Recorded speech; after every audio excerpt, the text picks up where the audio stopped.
Buenas noches, bienvenidos a Conexiones en este viernes 9 de junio de 2017. Saludos cordiales a usted que nos acompaña a través de la señal abierta de Canal 23 en los 4 departamentos de la zona oriental de nuestro país. También a quienes nos sintonizan por los servicios de cable de Tigo y Claro a nivel nacional. Estamos también en las plataformas digitales, en el fanpage de TVO Canal 23, en Facebook y en Twitter. De igual forma nos puede seguir.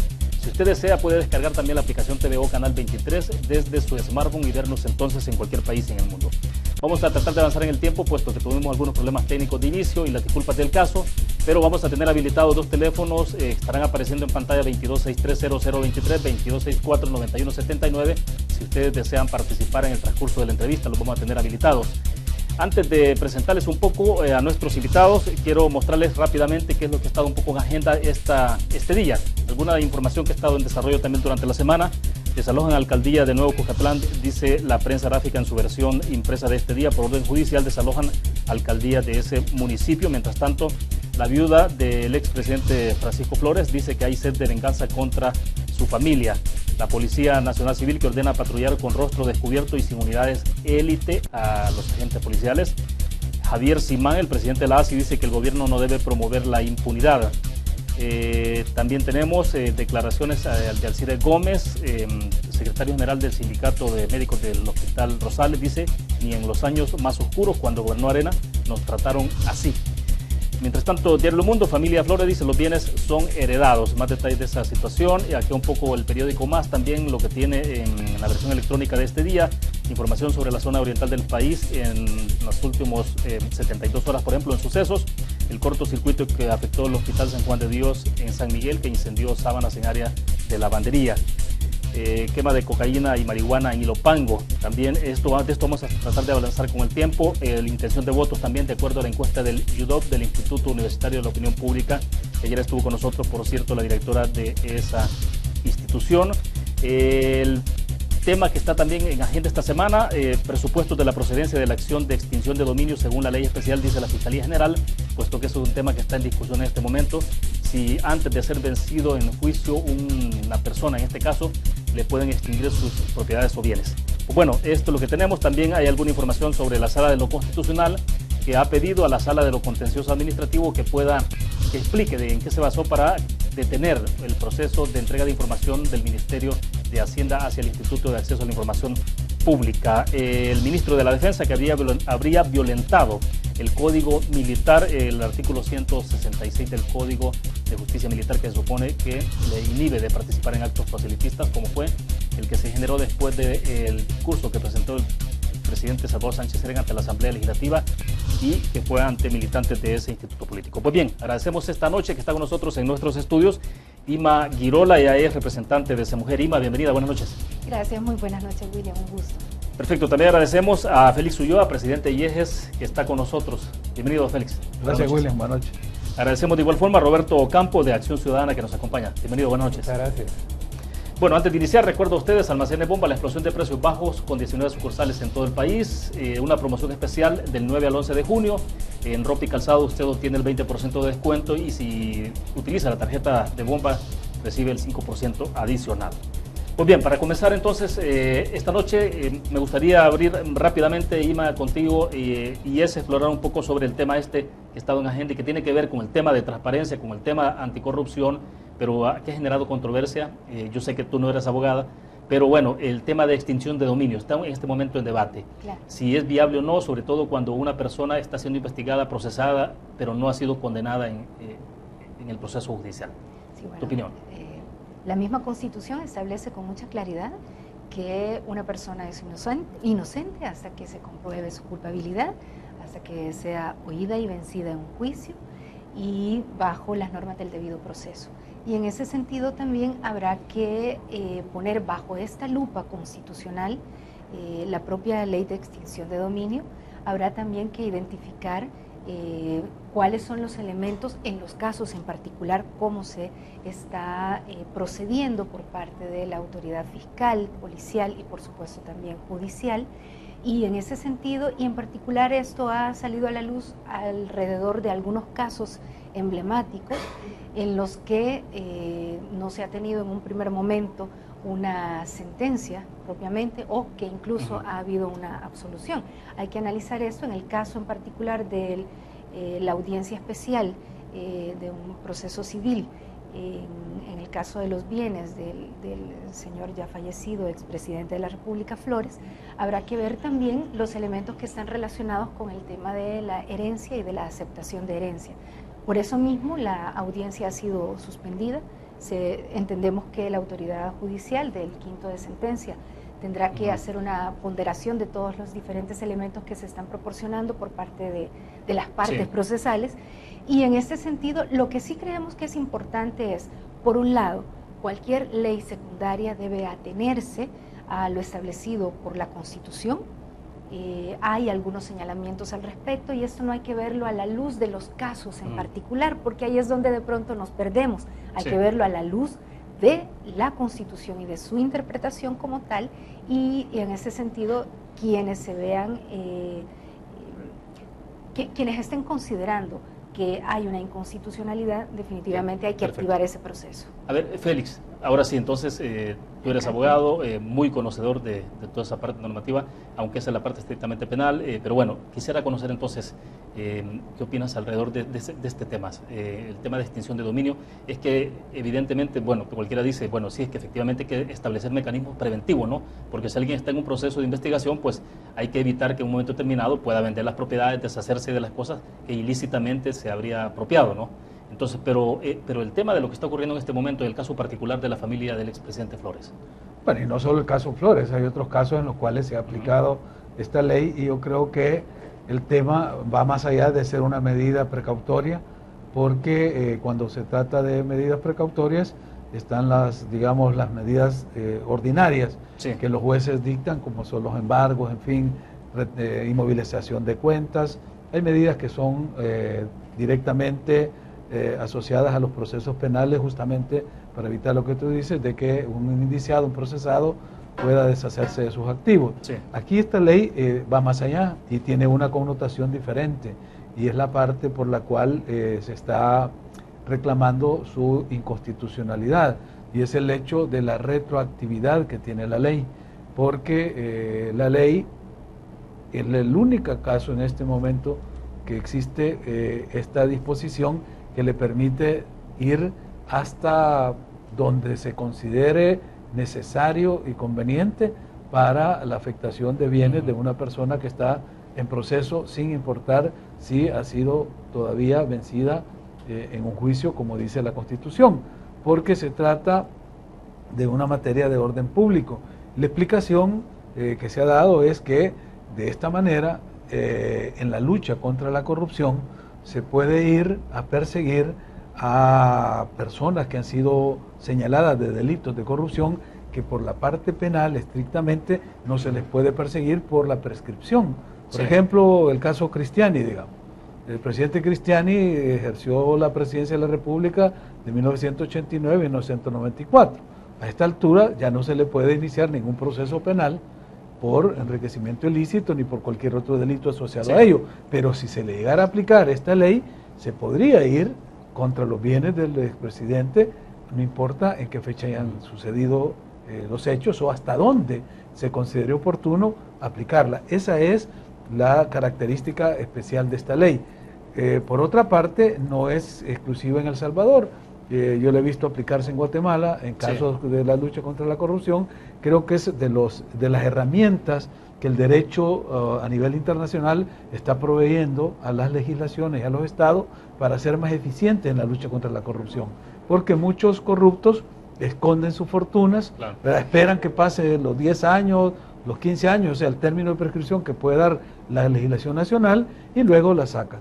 Pero o la utilización de prestanombre y todo esto, ¿no? Todo eso, o los familiares, incluso si ellos se mueren, les quedan los familiares, pues es con esta ley de lo que se trata es de que lo que se le quitó a la hacienda pública, al Tesoro Nacional, al Estado, pueda ser recuperado con este instrumento. El tema, y a mí me parece que eso es fundamental en la lucha contra la corrupción, y deberíamos de tenerla como ese instrumento eficiente de lucha contra la corrupción. Lo que hay que cuidar es que no se violen algunos principios y garantías constitucionales, porque entonces la medicina se vuelve peor que la enfermedad. Ese es el tema. Ahora bien, Roberto, aquí hay un poco de discusión sobre este planteamiento y es el hecho de que si lo que hay que hacer es una reforma a la ley de extinción de dominio para que no entre en un momento determinado en choque con el mandato constitucional, o qué es lo que habría que hacer, porque finalmente habrá que entrar en esa discusión, ¿no? Y todo el mundo coincide que efectivamente hay que establecer mejores mecanismos para que se pueda combatir la corrupción, pero que también no se violente el Estado de Derecho o la violación a la Constitución. Claro, bueno, valga la aclaración que yo no soy abogado. Sí. Pero creo que estamos olvidando varios detalles y quizás, bueno, ya lo señaló Ima y lo señaló Félix, hay probablemente una aplicación quizás desmedida de algunos de los artículos o algunas de las... ¿Un exceso en la aplicación de la ley? Probablemente, porque no olvidemos que una vez que Paco Flores murió, el mismo partido, personeros del partido Arena aceptaron que ese dinero fue a parar a las arcas de dicho partido. Y ese elemento todavía no se ha tomado en cuenta para este caso en particular. Ahora estamos viendo que están... la viuda del señor Flores está teniendo una disputa legal precisamente porque le están quitando sus propiedades que datan, según los documentos que ella ha mostrado, de hace años, de hace siglos, parece, ¿verdad?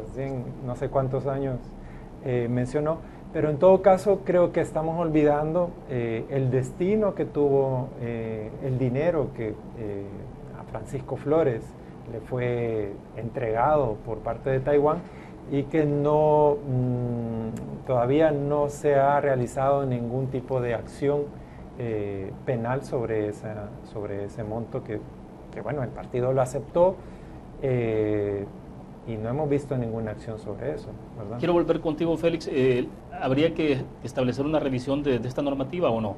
Bueno, tiene que ser a petición de partes si se quiere que se declare la inconstitucionalidad, porque la sala no lo puede hacer de oficio.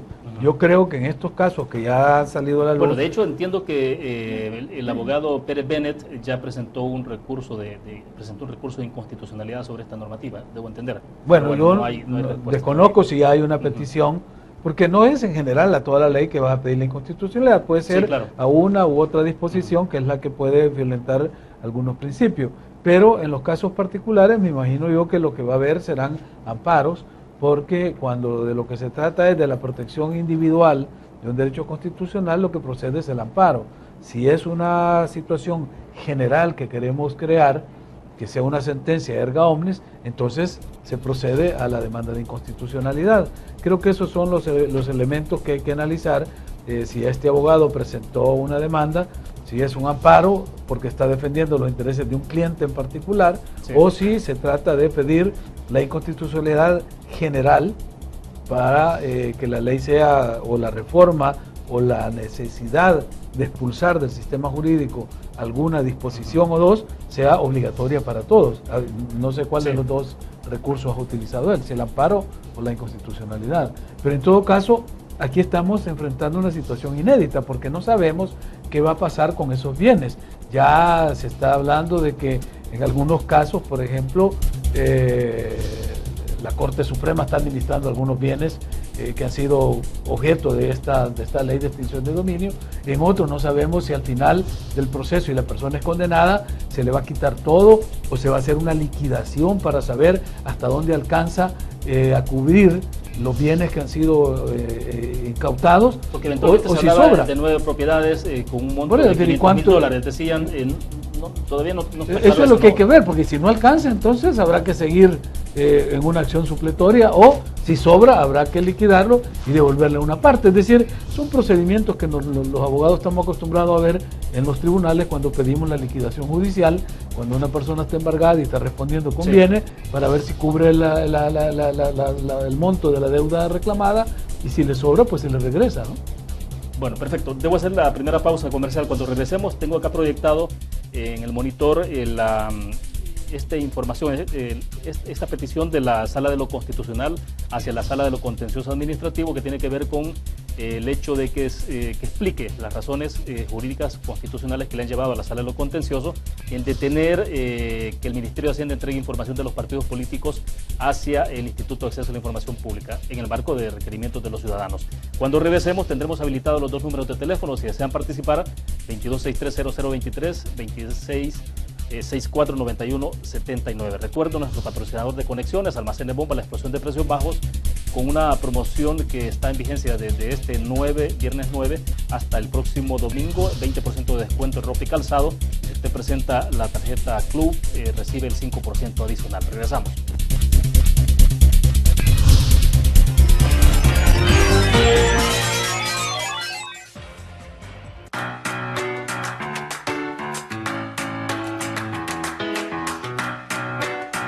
Mi nombre es Gabriel Recinos, tengo 31 años, formo parte del team desde su creación en 2015. Durante la permanencia con el team he aprendido a ser más disciplinado en cuanto a la técnica y otras formas de poder practicar este deporte.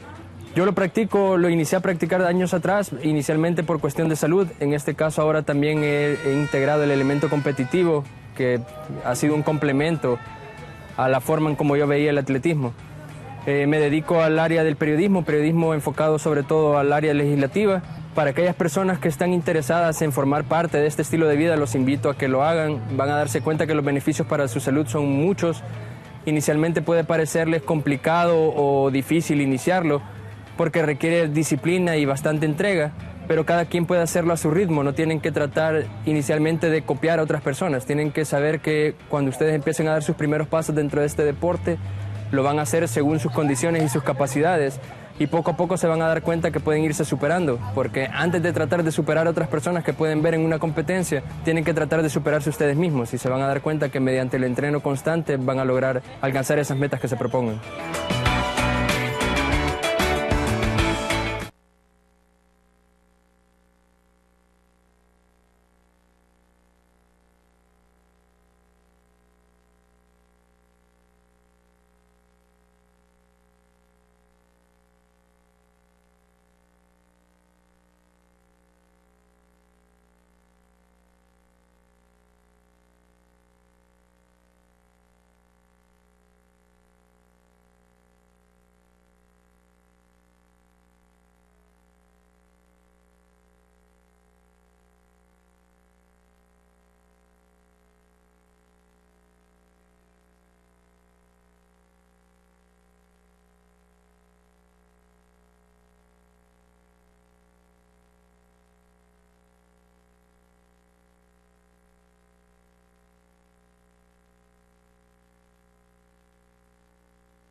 Interesante la discusión extracámara, pero bueno, vamos a llevarla al público, o sea, porque creo que es interesante esta parte. Tenemos habilitados los dos números de teléfono que están apareciendo en pantalla si ustedes desean participar con el comentario o la pregunta para nuestros invitados.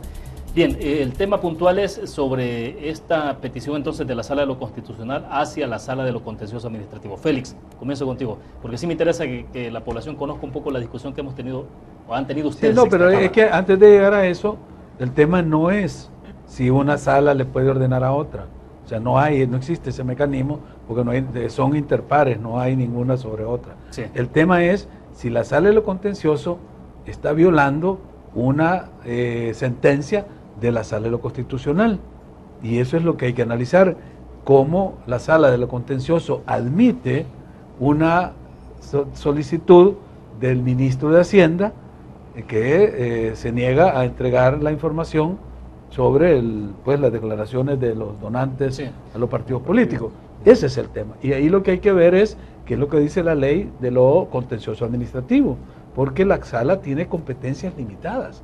La Sala de lo Contencioso está obligada a garantizar la legalidad de los actos de la administración, y las demandas en lo contencioso tienen condiciones y características específicas. Por ejemplo, no se pueden presentar después de 60 días de ocurrido un hecho. Si se trata de un hecho político, no lo tiene que conocer la sala. Si se trata de una situación en la que yo no tengo nada que ver y me presento a demandar algo, no tiene por qué admitírmelo, porque está la titularidad de la persona que siente que está afectada a su derecho. Entonces, la cuestión es, ¿está el ministro de Hacienda afectado de alguna manera para tener la titularidad de ejercer esa acción? Esa es la primera interrogante. Desde mi punto de vista, no. Y la sala debió haber declarado inadmisible la petición del ministro. La Sala de lo Contencioso debe haber declarado inadmisible la pretensión del ministro. Ahora bien, en el caso de la Sala de lo Constitucional, algo comentaban ustedes en el corte comercial, ¿qué debía de hacerse? ¿Tenía que haber ido un ciudadano entonces a pedirle a la Sala de lo Constitucional que actuara en el caso? Porque aquí se actuó como de oficio, digamos. Claro, es que están los dos procedimientos. Ya. El natural, que era que el ciudadano que se está viendo afectado por esto, debió haber presentado dos recursos. Uno, si yo hubiera sido el ciudadano, hubiera ido a la Sala de lo Contencioso a decirle, señores de la sala, ustedes han admitido algo que no tienen competencia para hacerlo. Y me hubiera ido a la Sala de lo Constitucional a decirle, señores de la sala, ustedes emitieron una sentencia en tal fecha donde decían que los donantes de los partidos deberían de ser, acuerdo. Y pues, aquí no se está cumpliendo, y pido que en una sentencia de seguimiento declaren que esto es una violación a su propia sentencia, y entonces sí la sala está habilitada para reclamarle a la Sala de lo Contencioso, pero hacerlo de oficio, prima facie, como dice ahí en los considerando, porque es un hecho público y notorio. Sí, es cierto, y no creo que la Sala de lo Constitucional está haciendo algo indebido, pero se ve como que está reaccionando a un interés mutuo propio o de oficio, cuando no es esa la naturaleza y la esencia de la acción. Tu opinión entonces, Roberto, porque quien presentó este recurso fue Eduardo Escobar, ¿no? Eduardo de Acción Ciudadana, tu compañero, ¿no? De claro. Acción Ciudadana. En realidad, bueno, esto tiene varios antecedentes, algunos de ellos bien interesantes que quizás no todos los conocen, pero cuando Eduardo, en nombre de Acción Ciudadana, pide la información al Ministerio de Hacienda, la deniega, se recurre ante el Instituto de Acceso a la Información, vamos a una audiencia junto con el Ministerio de Hacienda, y un caso interesante es que se pidió que se recusara a un comisionado que había adelantado criterio a favor, diciendo que el instituto no debía conocer de este caso, porque eso, aplicaba más la ley de partidos políticos, etcétera. Entonces, luego el instituto nos dio la razón y, el ministerio recurrió a la Sala de lo Contencioso. Inmediatamente interpusimos una demanda en la Sala de lo Constitucional. Ahora, no conozco la argumentación que da la sala para no sé si ha actuado de oficio o si es una respuesta a la demanda que se interpuso inmediatamente, que fue allá por septiembre. No sé, porque no la he leído, pero desde el mes de septiembre nosotros interpusimos una demanda ante la Sala de lo Constitucional en la que pedíamos reaccionar ante esa posibilidad que ya la veíamos venir, que la Sala del Contencioso parara esa entrega de información, y además que los partidos políticos también se estaban negando a entregar otra información para que hiciera aplicar ya la sentencia anterior, ¿verdad?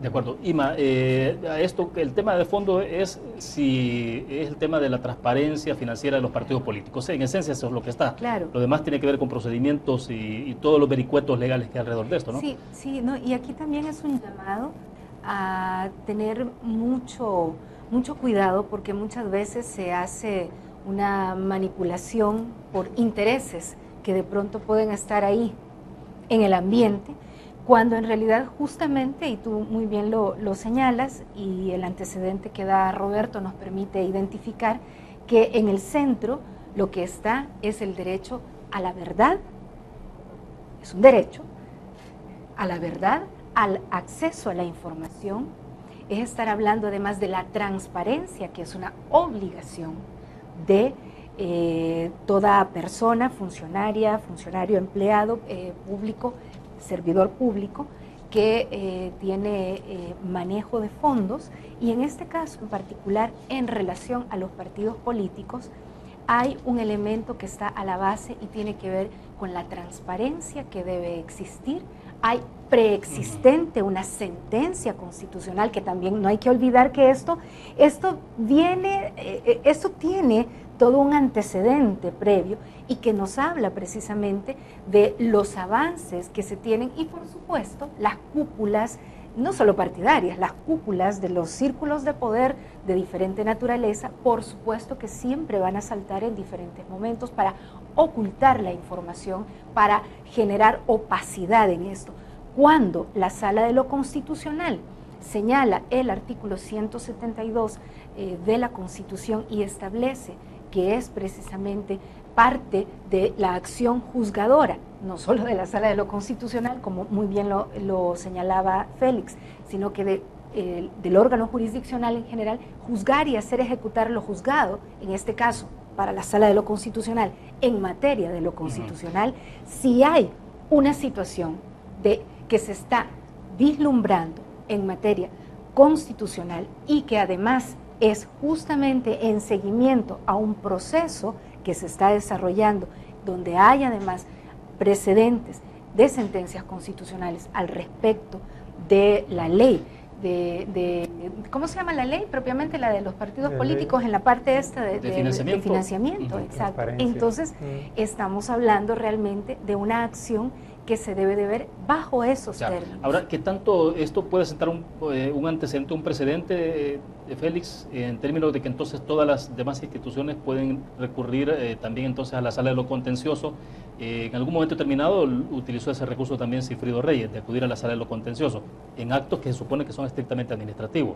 Pero ¿qué tanto se puede utilizar como desde algunos sectores o ministerios, para entonces decir, bueno, en la Sala de lo Contencioso tenemos esta posibilidad de tener este valladar ahí para evitar entonces darle la información? Claro, bueno, mira, dos cosas. Una, que con lo que dice Roberto, ya se aclara de que la Sala, se activó la jurisdicción constitucional por la petición que presentó Eduardo, entiendo, ¿no? Entonces ya eso está resuelto. Lo que pasa es que en el cuerpo de la sentencia, la Sala no hace referencia a esa, sino que hace referencia al 172, que es simplemente darle seguimiento, pero no dice que es a petición del ciudadano, que dice que está respondiendo a eso, sino que lo hace como que lo hiciera de oficio. Y eso es lo que generaba cierta aprehensión, pues porque, aunque lo hemos visto en el caso de la Corte de Cuentas, vimos que dio 12 sentencias de seguimiento.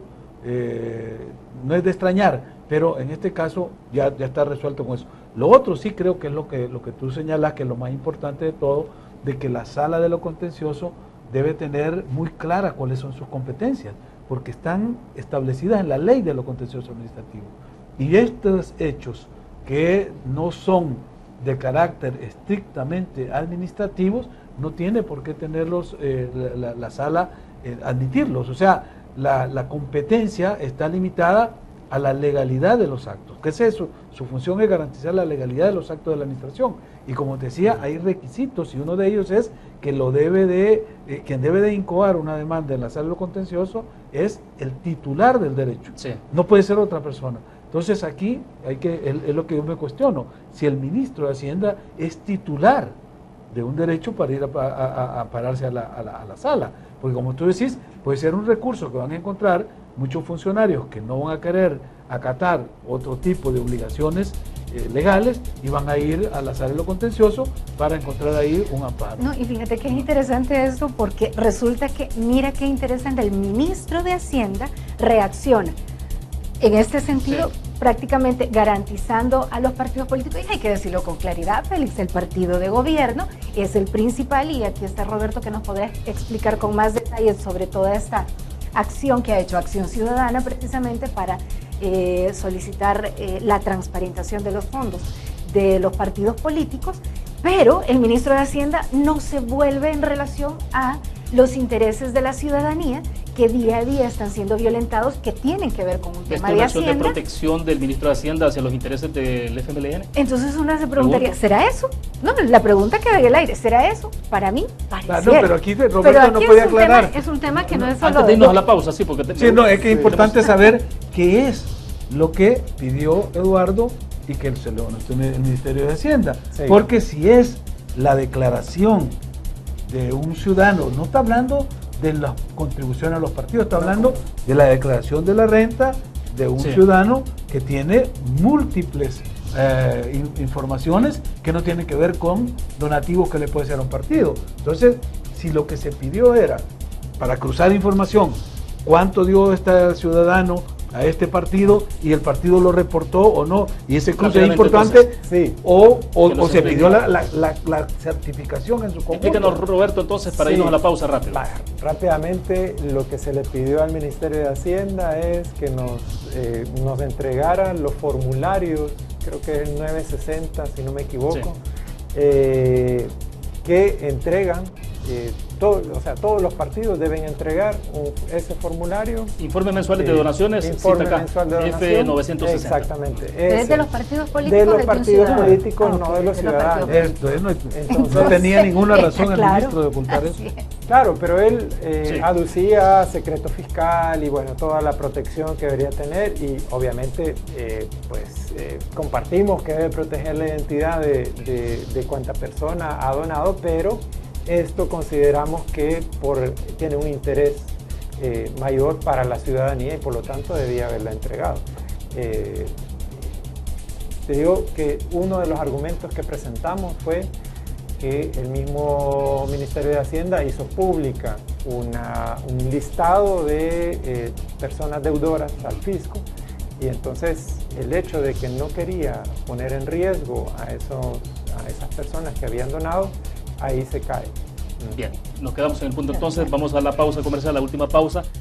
Cuando regresemos me interesa que abordemos otros temas también que tienen que ver con hechos de la semana, analizar un poco, si me interesa esto, un poco la participación del ministro de la Defensa en un acto estrictamente político partidario del FMLN después que el presidente de la República ha rendido el informe ante la Asamblea Legislativa. Vamos a la pausa, regresamos.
Bien, estamos al cierre de conexiones, nos quedan unos 14 minutos, 15 minutos para poder avanzar en el tiempo. Este tema, a ver, comienzo contigo, Ima, porque el ministro de la Defensa, esta versión de Diario El Mundo dice habría violentado el Código Militar, y entonces hace referencia al artículo 166 del Código de Justicia Militar, donde dice, abro comillas, son faltas especialmente las siguientes comunes a todos los militares. 2 puntos, tomar parte uniformados en manifestaciones o reuniones políticas.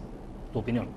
No, mira, es triste lo que seguimos viviendo en nuestro país. Venimos de épocas de dictaduras militares y parece ser que El Salvador ha tenido un retroceso de un militarismo recalcitrante. Lástima que no está la foto que apareció en las redes sociales, que es la foto de la Tandona 2017, así como remix y recargada.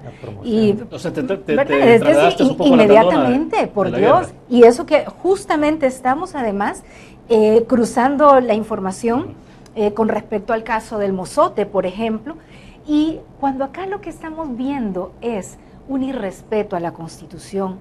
Este ministro, con todo respeto, pero este ministro fue el que yo creo que los tres firmamos ese recurso de inconstitucionalidad en relación a militares en seguridad pública, ¿verdad? Uno. Por otro lado, esta no es una actividad gubernamental, esta es la actividad del partido oficial o de un partido político, en este caso el partido de gobierno. Esto es un irrespeto, en principio, a la Constitución. Luego hay que ver otra serie de normativas, dentro de ellas la normativa militar. No es primero la normativa militar, aunque se ha hecho el señalamiento.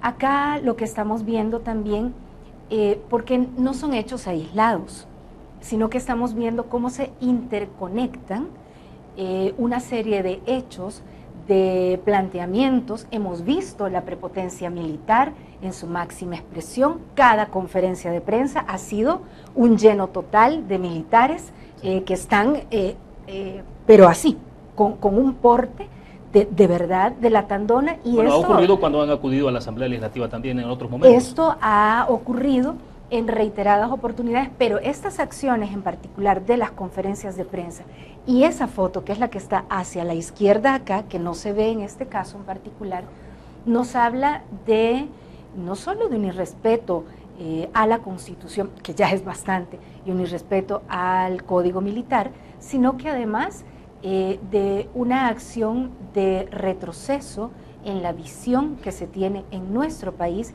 y podríamos seguir hablando de la interconexión de una serie de actos que se están dando. Podríamos ya hablar, por ejemplo, que este mismo ministro fue el que escondió, porque el presidente de la República, que era el comandante en jefe, Funes, escondió a los militares que están siendo prófugos de la justicia en el caso del asesinato de los padres jesuitas Elba y Celina. Es decir, estamos viendo acá una serie de situaciones de impunidad del presente y del pasado que se siguen reiteradamente cobijando en acciones de corrupción desde las altas esferas en nuestro país. Félix, ¿esto tiene mensaje o no? ¿O hay un mensaje después de todo? Hay actos que son simbólicos y que tienen ciertos mensajes, ¿no? Las conferencias de prensa en el pasado, efectivamente, cuando la Tandona, pues sí, tenía algún mensaje claro cuando se daban en este país, ¿no?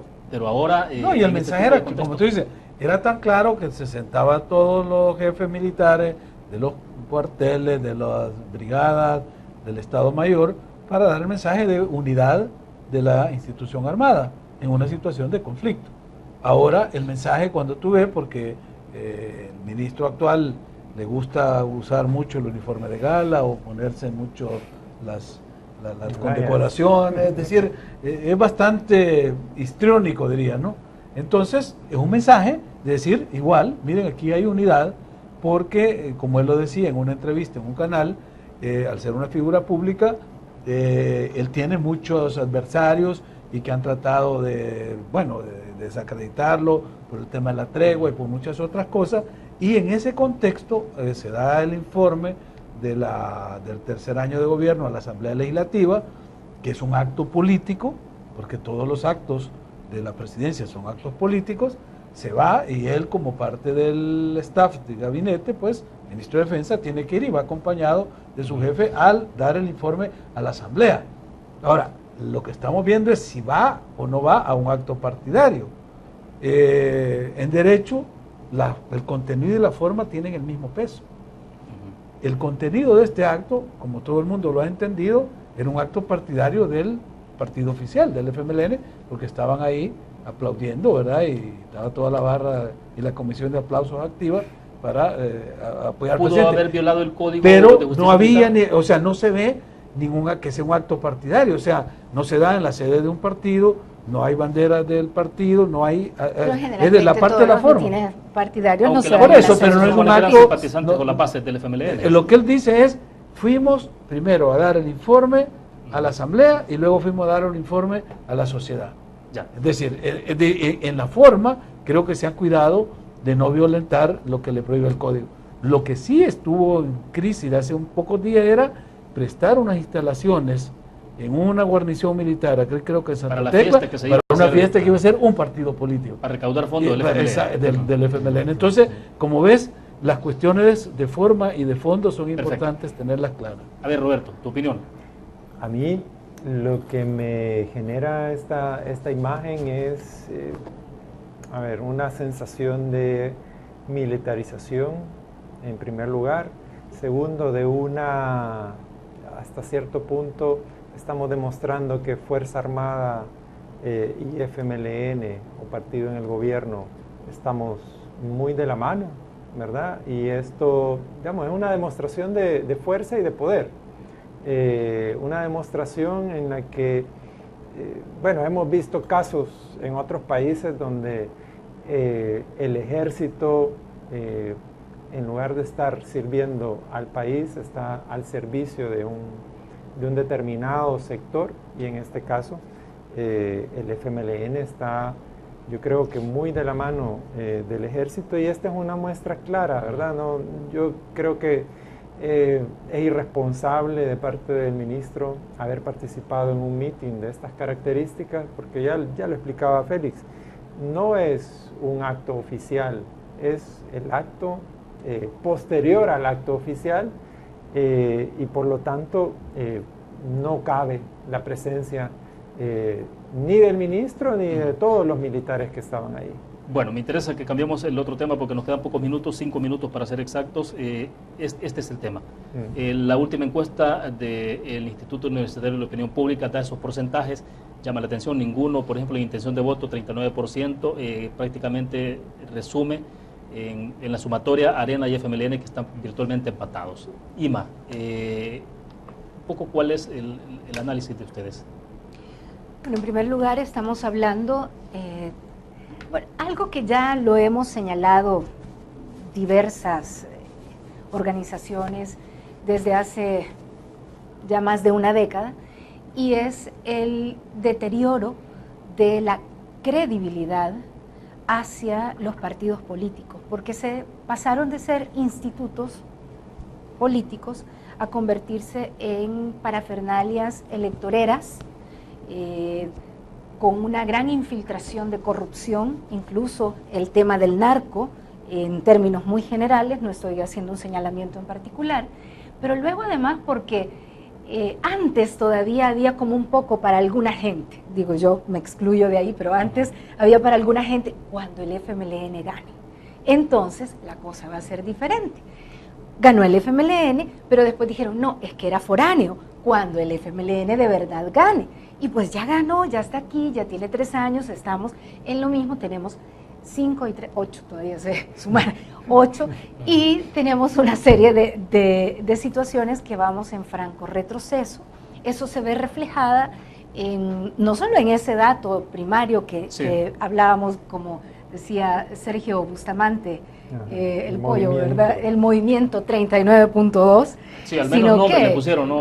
No, qué bien, pero que además en actividad política tiene que haber una acción más allá. Yo abrí un Twitter en aquel momento para hablar de la anulación del voto, ¿verdad? Pero más allá de esto, estamos hablando realmente, anulamos el voto y ¿qué más? No gana el FMLN ni gana Arena y ¿qué más? ¿Qué hacemos como ciudadanía en este sentido y qué estamos haciendo ahora mismo? Más allá del tema de elecciones. Entonces estamos hablando de una pérdida de credibilidad, una fotografía de las situaciones de corrupción, de todas las situaciones de desencanto. Para mucha gente, yo a alguien le respondía, mira, solo se desencanta quien estuvo encantado. Hay gente que estuvo encantada y se desencantó, hay gente que no hemos estado encantadas y que hemos venido señalando, y aquí parte de lo que está señalado también. Bueno, este dato, Félix, por ejemplo, dice, ¿el FMLN debería seguir gobernando o no debería seguir? El 63.4 dijo que no debería seguir gobernando, pero hay una pregunta de yo también, dice, ¿Arena debería volver a gobernar el país o no debería volver a gobernar. El 68.1%, que lo tenemos acá, dice que no debería volver a gobernar. Entonces, pero al final, ¿qué queda después de esto? Uno dice, bueno, si no se quiere este ni el otro, pero son los mayoritarios. Sí, lo que queda es el desafío de una nueva opción, de una tercera vía.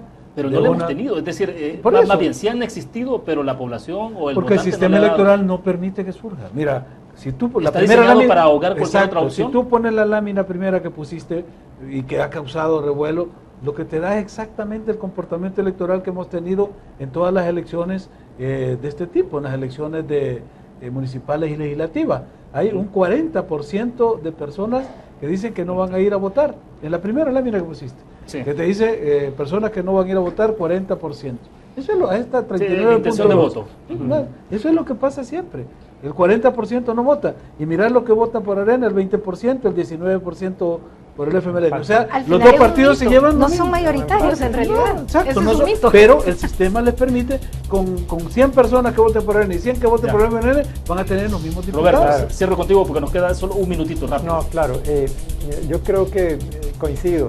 Hay una oportunidad para que algo nuevo surja, ya sea una tercera fuerza, ya sean candidatos no partidarios, porque obviamente lo permite la ley, y quizás para una nueva fuerza sea un poco tarde ya, pero yo lo que creo que eso refleja una situación crítica del sistema político actual, y que entonces yo creo que a propósito de 25 años de los acuerdos de paz, es tiempo de revisar no solo... Puede ser grave eso, ¿no? Sí. O sea, puede tener consecuencias poco deseables. Definitivamente, porque... O que los cambios se den dentro de los partidos.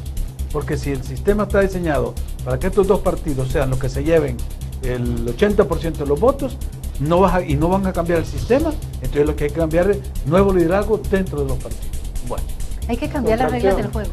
Pero ¿quién las cambia? Ellos. No, es que ahí es donde les tenemos que quitar un poco ese cambio. Hablar sobre ese tema, de participación electoral y perspectiva 2017. Eso. Así que los invito para la próxima. Claro, vamos a hacer un programa únicamente sobre ese tema. ¿Les parece? Perfecto. Gracias. Bueno, terminamos de esta forma Conexiones. Gracias a ustedes que nos acompañaron, nuestros invitados acá en nuestros estudios. Que tengan un feliz fin de semana, que descansen. Nos vamos a ver el próximo miércoles 8 de la noche.